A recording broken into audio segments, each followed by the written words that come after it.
गरीब की बारिश। शहर की कच्ची बस्ती में एक गरीब मजदूर कालू रहा करता था। कालू के घर में उसकी पत्नी जानकी थी। जानकी लोगों के घरों में झाड़ू पोछा करके कुछ पैसे कमा लेती थी और वहीं कालू किसी तरह मेहनत मजदूरी करके 2 वक्त की रोटी का जुगाड़ कर लेता था। कुछ दिनों से हो रही बारिश के कारण कालू की मजदूरी बंद हो गई थी। अरे जानकी, इस बार तो बरसात ने हद ही कर दी, रुकने का नाम ही नहीं ले रही। कुछ समझ में नहीं आ रहा, अगर इसी तरह काम पर नहीं गया तो 2 वक्त की रोटी का जुगाड़ कैसे होगा। अरे तुम चिंता क्यों करते हो, बारिश का क्या है, 1 आध दिन में रुक जाएगी और उसके बाद में फिर से काम शुरू हो जाएगा। अरे 3 दिन तो हो गए, बरसात तो रुक ही नहीं रही है और आगे भी रुकने के कोई आसार नहीं दिख रहे। तो क्या हुआ, तुम्हारा काम बंद हुआ है ना? मैं तो अभी भी लोगों के घर झाड़ू पोछा करने जाती ही हूँ।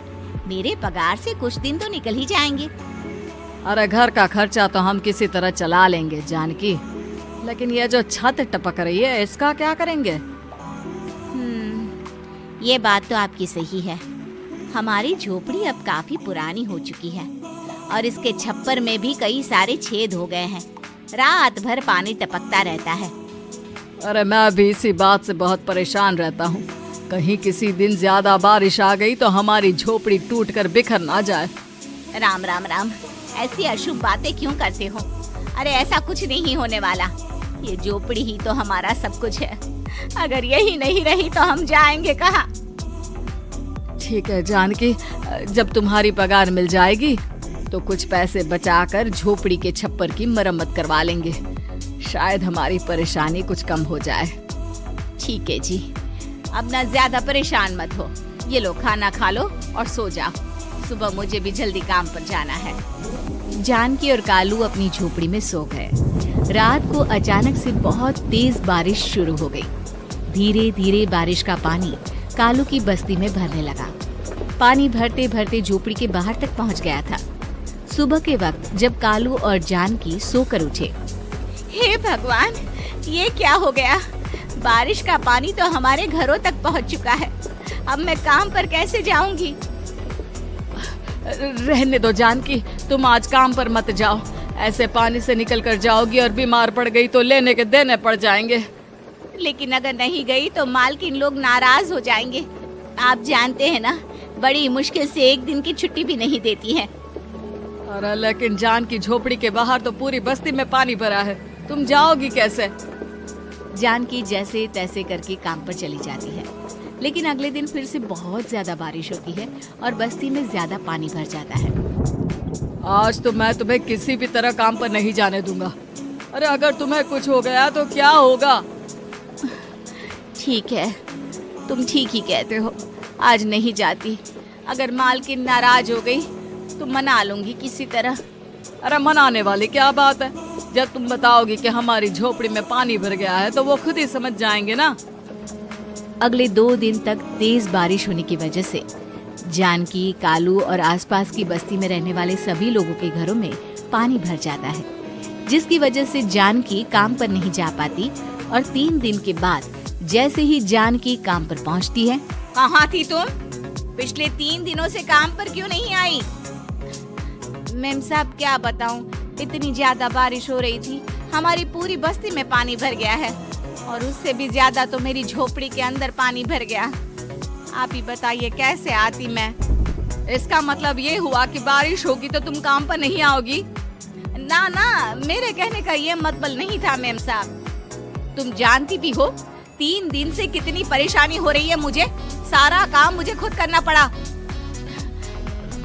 माफ कर दीजिए मालकिन जी, पर मैं क्या करती, आने के लिए रास्ता ही नहीं था। सब जगह पानी भरा हुआ था। बहाने तो तुझे बहुत बनाने आते हैं। जानकी देख, अगर अगली बार ऐसा किया ना तो फिर काम से हमेशा के लिए छुट्टी।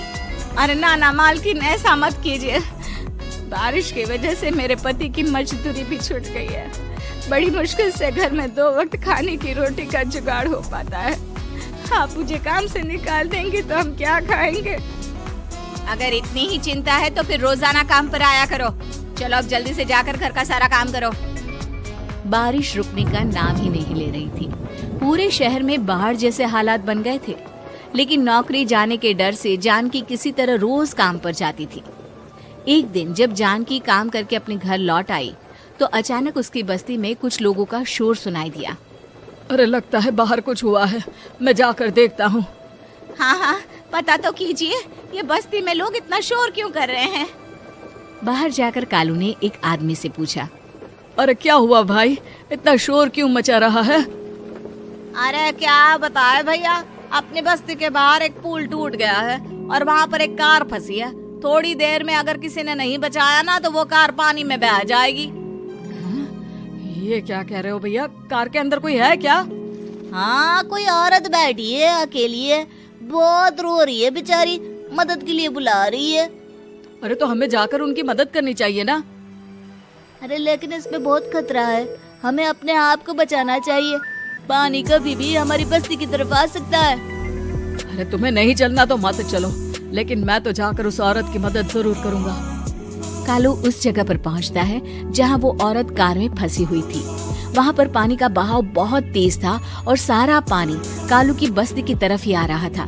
कालू ने एक बड़ी सी रस्सी को पेड़ से बांध दिया और दूसरे सिरे को कार की तरफ फेंक दिया और उस औरत को रस्सी के सहारे बाहर आने के लिए कहा। तभी वहां जानकी भी दौड़ती हुई आई। अरे ये तो मेरी मालकिन है, जिनके यहाँ मैं काम करने जाती हूँ। अरे मैडम जी, आप डरिएगा मत, आपको कुछ नहीं होगा। आपकी गाड़ी को भी मैंने रस्सी से बांध दिया है। थोड़ी देर में पानी का बहाव कम हो जाएगा, फिर हम आपकी कार को भी बाहर निकाल लेंगे। क्या तुम जानकी के पति हो? हाँ हाँ, जानकी मेरी ही पत्नी है, आपके यहाँ काम करती है ना। लेकिन मेम साहब, आप यहाँ पानी में कैसे फंस गई? अब क्या बताऊं, मैं अपनी सहेलियों के साथ पिकनिक पर गई थी, वहीं से लौट रही थी। अचानक पानी का बहाव तेज हो गया और मेरी गाड़ी फंस गई। अरे कोई बात नहीं मालकिन, अब ना आप बिल्कुल सुरक्षित हैं। मैं तो बहुत बुरी तरह डर गई थी, कब से मदद के लिए चिल्ला रही थी, लेकिन कोई मेरी मदद के लिए नहीं आया। भला हो तुम्हारा पति का जिसने मेरी जान बचा ली। लेकिन जानकी, मैंने तुम्हारे साथ बहुत गलत व्यवहार किया। इतने खराब मौसम और बाढ़ में भी तुम्हें काम पर आने के लिए कहा, नौकरी से निकालने की धमकी भी दी, और तुमने मेरी जान बचाई। मुझे माफ कर दो। अरे कोई बात नहीं मालकिन, आपकी जान बचाना तो हमारा धर्म था। देखो जानकी, तुम्हारी झोपड़ी में जो भी नुकसान हुआ है उसके लिए मैं तुम्हें पैसे दूंगी। आज तुम्हारे पति ने मेरी जान बचाई है और आज के बाद मैं तुम्हें कभी भी नौकरी से निकालने की धमकी नहीं दूंगी। आज मैं तुम्हारी परेशानी को अच्छी तरह समझ चुकी हूँ। हम जैसे पैसे वाले लोगों के लिए अपने घर में बैठकर बारिश का मजा लेना बहुत आसान है, लेकिन तुम गरीब लोगों के लिए बाढ़ और बारिश काफी परेशानी खड़ी कर देते हैं।